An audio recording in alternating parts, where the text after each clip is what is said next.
1950, there are 10 billion ounces of above-ground available bullion inventories, giving the world 140 months of silver supply. By 1970, it shrank to 70 months. 1990, 55 months. 2010, 11 months at just over 700 million ounces of above-ground available silver. A collapse of 93% in global inventory. Yet demand continues to surge. Despite all the new silver mined, the world has consumed so much silver in the last 50 years. The last time above-ground inventory was this low was 1300 AD, and the consumption and uses for silver is accelerating. In 1999, 100 million ounces of silver went to electronics. In 2011, it is projected to reach 250 million ounces. However, the new uses for silver are ever expanding. For example, in 1999, the amount of silver used for solar panels was so small there wasn't even an official reporting of the number. In 2010, it was 75 million ounces, and by 2014, it is projected to reach 130 million ounces.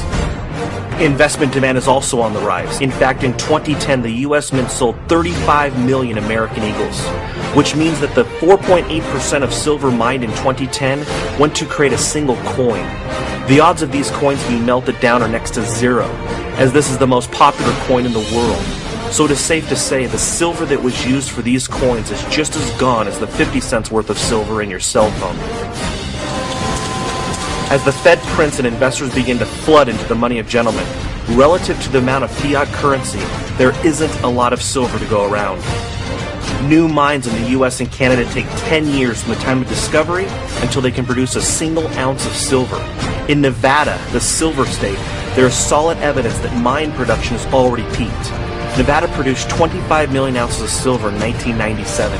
In 2010, production had collapsed by just over 70% to 7.3 million ounces.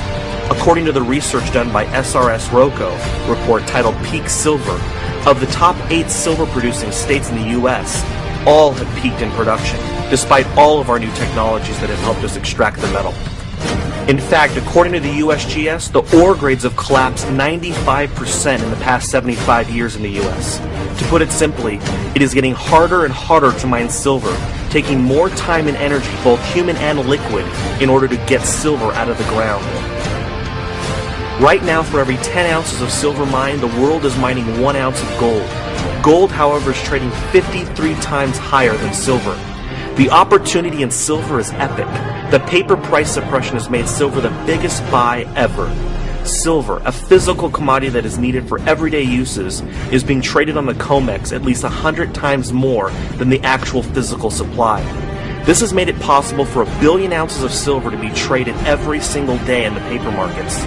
The supply of silver has been distorted and investors have been deceived into selling silver for $30 per ounce.